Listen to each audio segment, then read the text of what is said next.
Hey my dudes, how are you doing? Happy spooky season! I have done an attempt at some sort of wearable Halloween look. Again, attempted.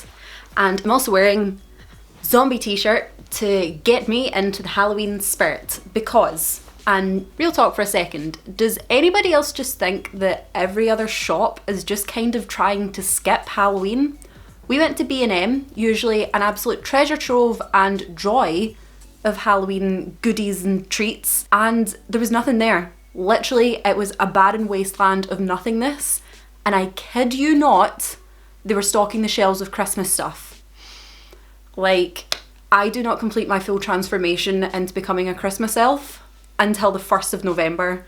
Up until then, I am all about Halloween, and that is utterly blasphemous that there was nothing Halloween in that shop, and it was filled with Christmas things. Like, that was scary. That was horrifying. So my original plan for this video was I wanted to go get some sort of like Halloween cake mix, like, because surely that would exist, but no, I could find no such thing in the Asda that I went shopping in. And hilariously enough, nearly everything that I bought for this video is all from Asda. It is not sponsored by Asda. But I cannot wait until the point that I get into my YouTuber career where I can say, oh, sponsored by this, even if it is sponsored by Asda. But again, it is not. So what I decided to do was just get a cake mix and spoopify it myself. So today I'm going to be attempting to make a one-eyed green monster cake. And let's get to it. But yeah, before I start baking, I better tie this hair up. Okay, now let's go. Things you will need are eggs, water, vegetable oil, raspberry jam, frosting, green food colouring, ready to roll white icing, bowls and general mixing equipment, cake board, and tins to put your cakes in. So as this is a cake mix, it is nice and easy. All you need to do is take the cake mix out of the packet and pour it into the bowl. I like to give it a little whisk, just to make sure there's no huge lumps. Then we add the oil, add the water, give it a little bit of a gentle mix. Then 1 egg, 2 egg, and 3 egg. Then we're going to give that a good mix until it's nice and smooth. Add a little bit of green food colouring. Give it another mix. Just be careful, you don't want to add too much green food colouring because food colouring can affect the taste, so just be careful of that. But we do want it to be a nice green. So yeah, we just keep adding green food colouring, giving it a mix, more food colouring, give it a mix. You get the idea. No, yeah, we want it nice and gloopy and smooth. Then you're just going to evenly distribute that into your cake tins. Make sure you grease them before you put them in. And then if you've got a spatula, just to get all that cake mix out, that will really help. Then you're going to pop those into the oven for 20 minutes at 180 degrees.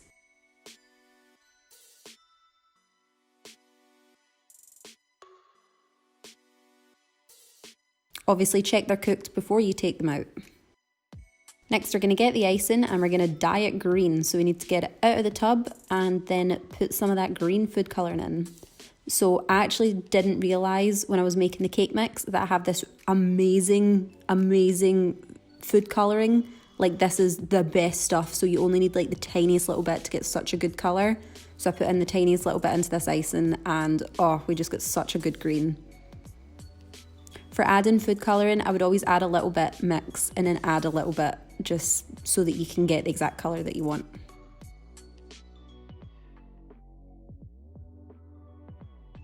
Next, we're moving on to the ready to roll icing. So I set some aside because I will not be dyeing it, and then I use some of that amazing green food colouring again. And you guessed it, I just add a little bit of colouring, and then you just knead it all in so that it's evenly spread throughout the dough, and you do that until it goes the nice green colour that you want. So yeah, just add a bit more and keep going. And yes, I'm wearing gloves because I didn't want to get my hands all dyed, so top tip. Then next we're going to need some black, so this is the amazing food colouring that I used, and you guessed it, add a bit of colour, knead it in. You know the process by now.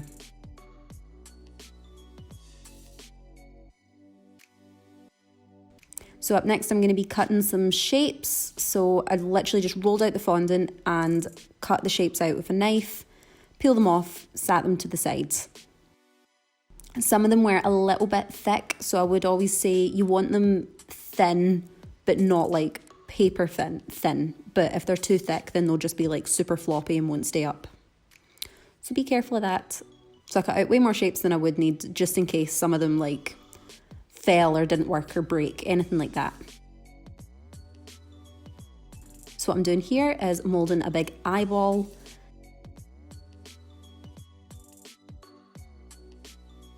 And then now I'm making a little pupil for his eye and then the little like white highlighty bit. So now we're going on to the green again.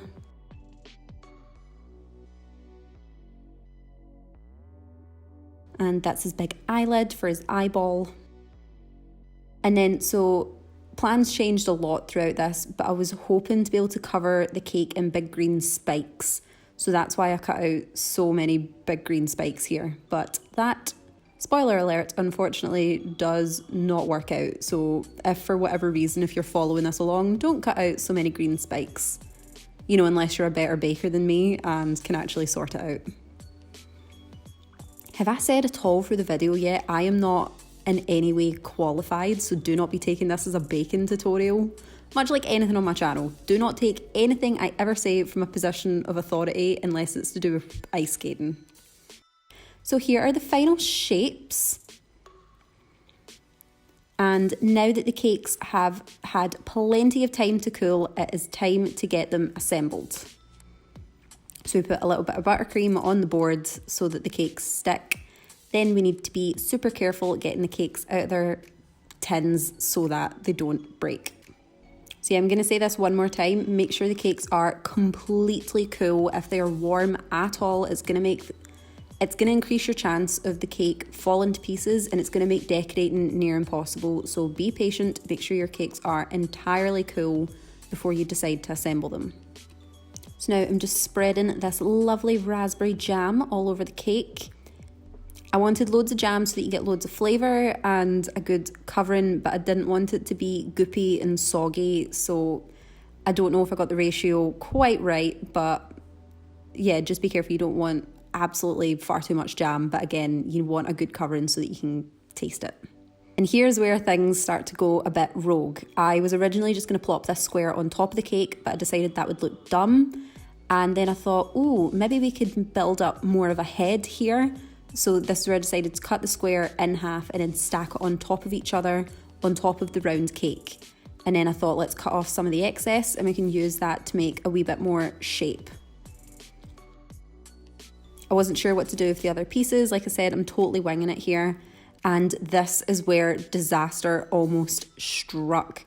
So I was originally just going to finish this cake off with the green buttercream frosting, but I don't know if I left it in the fridge too long or what. It was like destroying my cake. If I wasn't careful, it would pull bits of the cake off. It was taking off loads of crumbs, especially at the back there. It was a total nightmare. I've never had that happen with a cake. If you are very well versed in baking, then please let me know what I was doing wrong. I do think it might have been it was too cold and so like too thick, and it was just sort of tearing the cake apart, because the more soft and the more I worked with it, the easier it got. But yeah, this bit just looks a bit messy, but this is where you're just going to need to trust me, trust the process. We do get a cake out of this. And I'm using my fingers a lot, but I cannot tell you how often I wash my hands when I'm baking. Like honestly, between every step, I wash my hands. If I pick something up off the floor, I wash my hands. My hand hygiene is very good. Thank you very much. And again, not a professional cake maker. And if I was, I would probably not use my fingers as much as I do. But here we are. And as you can see from the cake, I am not a professional cake maker.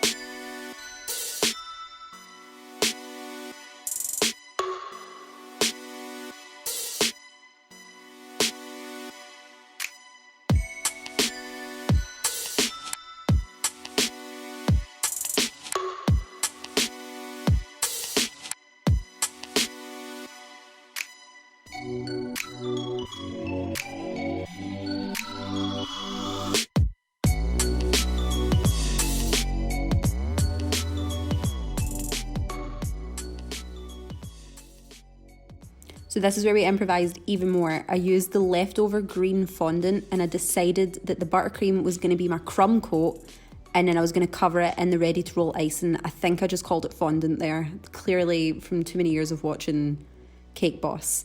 But I'm just going to roll out my ready to roll icing. It was nice and smooth, super easy to work with, and I'm just going to drape it over the cake and get a nice smooth finish on my green monster. And yeah, look at that. Like, yeah, okay, a little bit bumpy, but he is a monster, so he's allowed to be a little bit bumpy. We do not judge a bumpy monster.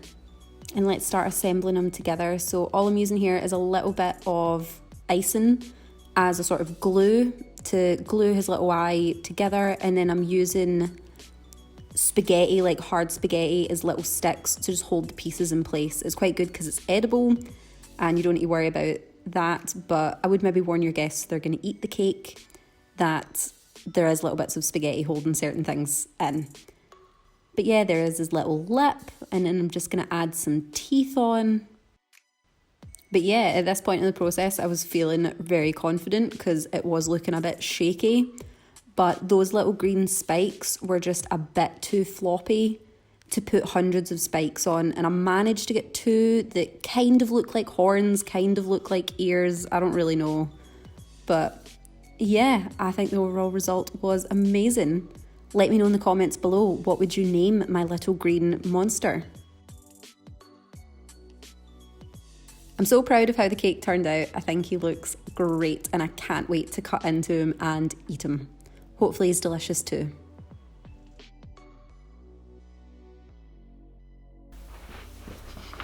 I'm back, and so we came so unbelievably close to disaster with that one. When it was just at that crumb coat section, oh wow, like I genuinely thought I was gonna have to scrap the cake, but I managed to save it. I think it turned out good. Oh, so the flavour is vanilla. I think I used raspberry jam. If I did not use raspberry jam, that is to my own detriment because raspberry jam is the best. But yes, I thoroughly hope that you enjoyed that video. I hope you're having a fabulous spooky season. I hope you have a fantastic day. Thank you so much for watching. Bye! What? I don't know, like that.